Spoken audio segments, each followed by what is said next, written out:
Welcome back to Subnautica, everybody. If you watch the other episodes, I'm sure you will instantly recognize in the background this is not the same world. Something happened with the multiplayer mod and we had to restart. That's alright though. That being said, we've taken the liberty of getting back to the point we were at the end of the last one. I'll give you guys a little base tour here before we get into handling business.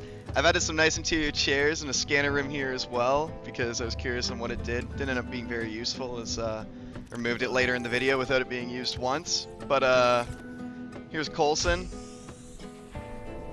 Okay, so the plan for right now is just to go back to that island we found in the last video and research all that base building blueprints we lost in, you know, the Great Reset. So we're just gonna head over there in the two Seamoths that we've crafted and get to scanning. You know how it is.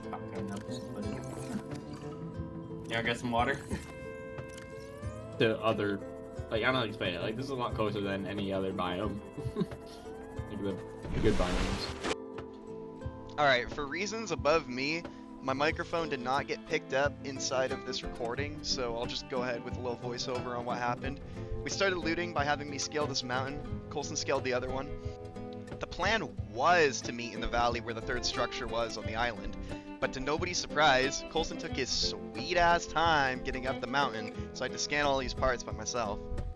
When I got down here, I quickly grabbed the purple tablet, as well as all the blueprints and PDAs we grabbed in the last episode, and told Coulson I was getting out of there.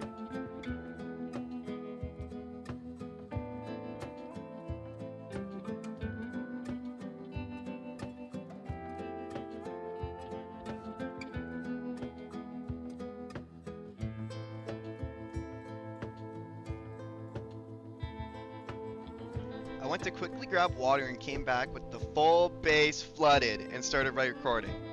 I slapped down some foundations for more integrity and sealed the holes in the wall to, you know, drain the water inside the house.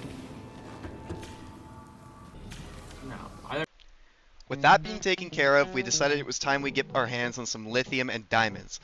I now know after today's play session that there is plenty of places to source these two resources, but to be honest, at the time of recording, this was all I was familiar with.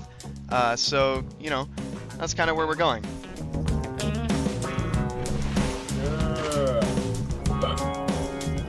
Oh, so you have 4 diamonds?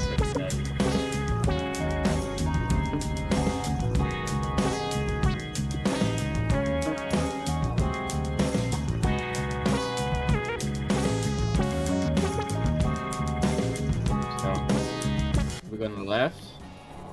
Yeah. Do you actually? Hearing that Reaper in the background has me itching to get my legs on some here. solid ground, so we wasted no time getting onto the island. Not only did I find another one of these cool purple tablets, we also stuffed our pockets to the absolute brim with resources before we left.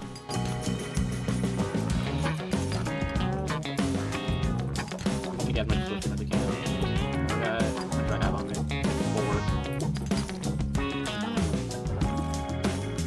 50 diamonds? Oh my god. Go.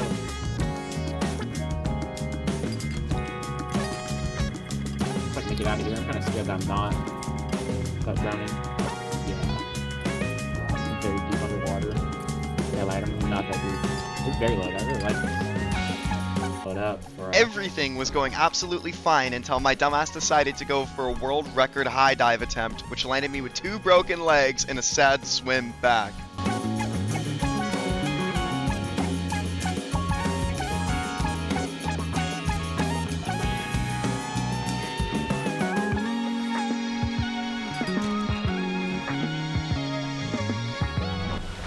I ended up getting back to my stuff, and my entire inventory was stacked into this little ball.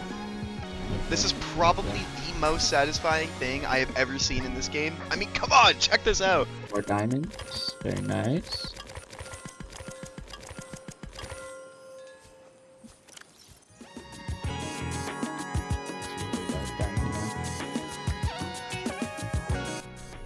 With the resource gathering out of the way, we headed home to do some much needed housework.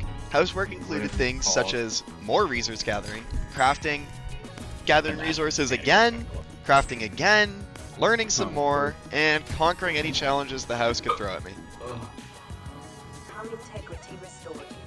Draining systems initiated. That's good. I finished up the interior of the base and I'm actually quite pleased with how it turned out. Plenty of storage for 2 people and lots of room to walk around. This is far from the final rendition, but I'm very happy with what we have right now.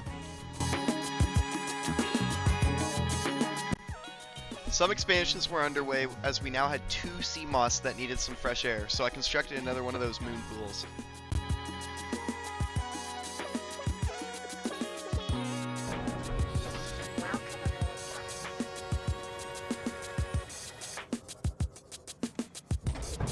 After moving the Seamoth into the base, we discussed what our next move should be. I added in battery rechargers while we brainstormed, which thankfully has gotten rid of our battery problems for good.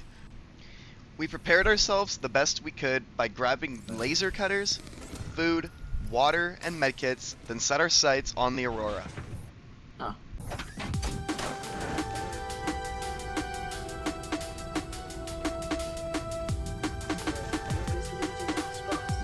The Aurora's radioactive fallout I will was have thinking. devastating effects on the alien ecosystem if not contained within the next 24 hours.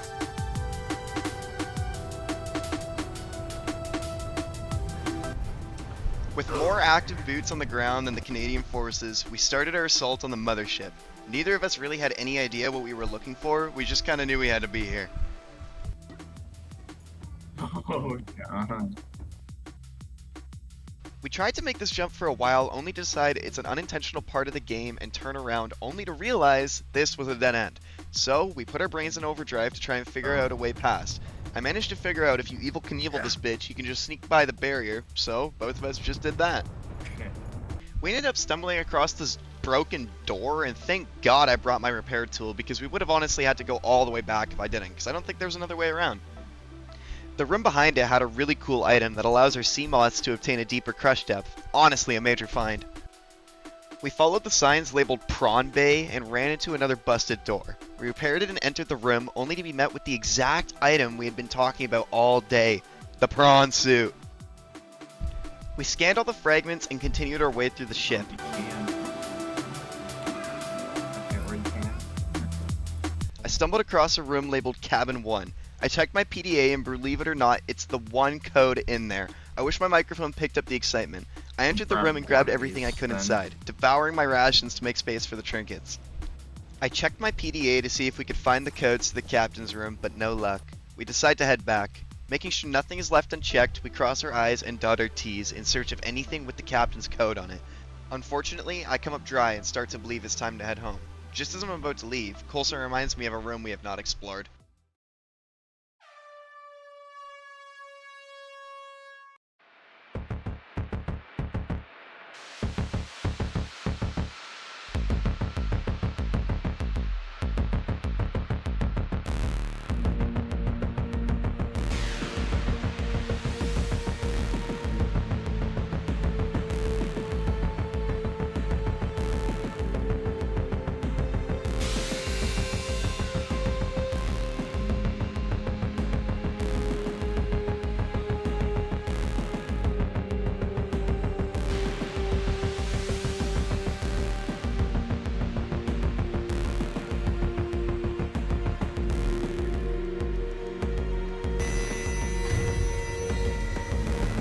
We gotta get out of here, don't we?